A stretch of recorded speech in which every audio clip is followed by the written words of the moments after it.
Bueno, pues ahora vamos a ver cómo se aplica los conocimientos de protección civil, cómo se aplica la protección civil en nuestra vida cotidiana.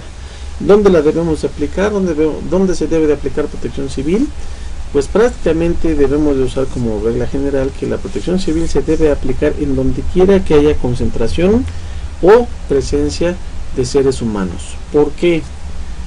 Porque resulta que me atrevería a decir que la Tierra, en todo el planeta, el ser humano es la única especie o el único ser viviente que se pone en riesgo solo. ¿A qué nos referimos? Bueno, pues en la naturaleza, pues cuando hay un evento de un incendio en un bosque, alguna situación en donde los animales están en peligro, de algún modo ellos sienten o se alejan del peligro. Sin embargo, el ser humano, por diferentes cuestiones, ya sea culturales, necesidades o simplemente por querer hacerlo, solito se pone en riesgo. Para poder entender un poquito más acerca de todas estas cosas, bueno, tendríamos que ver qué son los riesgos y cómo se deben de prevenir esos riesgos. Para empezar, tendríamos que definir lo que es un riesgo, y vamos a utilizar algunos ejemplos. ¿Qué es un riesgo?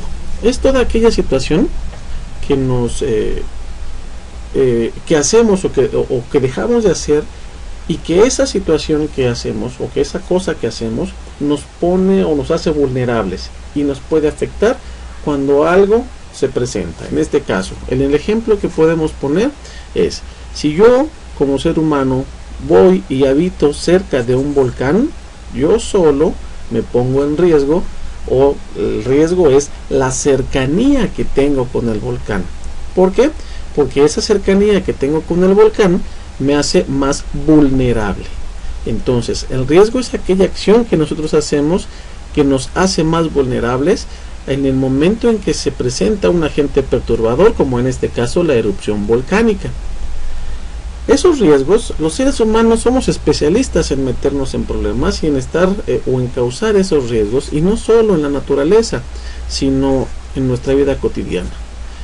El ejemplo continúa cuando entendemos que en el mundo hay miles de cordilleras, miles de cerros, miles de volcanes, miles de bosques, los cuales en su proceso natural tienen erupciones, los bosques se incendian, las islas desaparecen por inundaciones o por huracanes que pasan sobre de ellas. Sin embargo, en el momento de que no hay ninguna vida humana ahí en esos lugares, pues se entiende que no hay un riesgo. Los animales se alejan, como ya habíamos dicho, la naturaleza tiene su proceso sin mayor problema. Y entonces, ¿cuándo existe el riesgo? Cuando las personas deciden interponerse o deciden convivir con esos elementos que tiene la naturaleza. Y repito, no solo en la naturaleza lo hacemos, sino hasta desafortunadamente en el hogar y en las oficinas. Habitualmente nosotros creemos, o el ser humano vive con la creencia de que estando seguro yo, los demás también van a estar seguros, y no necesariamente, porque el hecho de mirar solo mi seguridad nos hace que perdamos la vista acerca del entorno, la parte que nos rodea. Todas aquellas cosas que hagamos o dejemos de hacer afectan el entorno en donde estamos.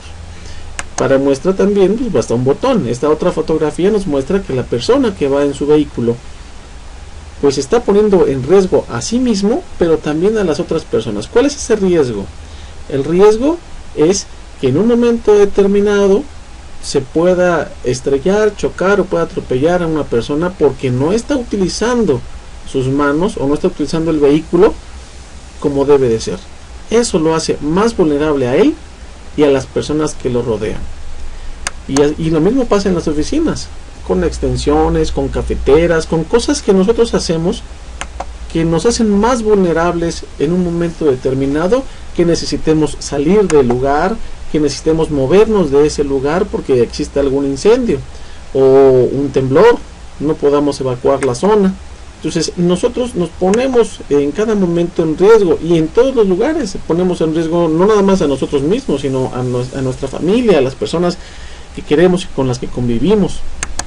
Por eso la protección civil es importante entenderla y aplicarla en todos los lugares que haya seres humanos presentes. ¿Por qué? Porque nosotros mismos causamos esos riesgos. Eso es importante entenderlo. Y las muestras pues, están en pantalla. Todas las fotografías vemos cómo son cosas que nosotros hacemos que nos permiten ser vulnerables, demasiado vulnerables a eso.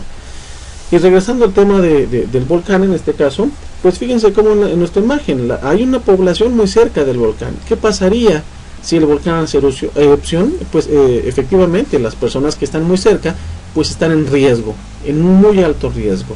¿Cuál es el riesgo entonces aquí? Esa cercanía con el volcán, porque nos hace vulnerables.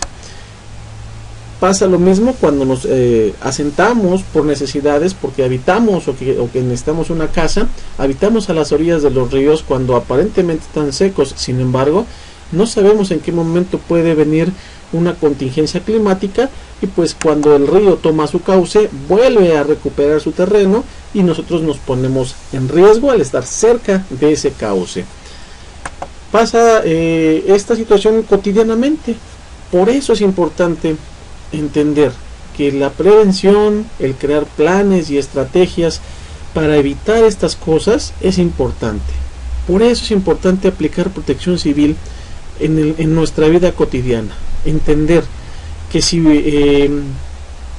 tengo la necesidad de habitar, que si tengo la necesidad de recorrer, que si tengo la necesidad de estar presente en algún sitio, este sitio sea lo más seguro y lo más lejos de algún riesgo. El riesgo nunca se va a evitar, nunca va a desaparecer por completo, pero sí necesitamos conocer qué riesgos son los más comunes para poder planear e identificar qué se puede hacer para evitar un golpe directo de alguna situación de la naturaleza, por ejemplo, en el caso de los sismos.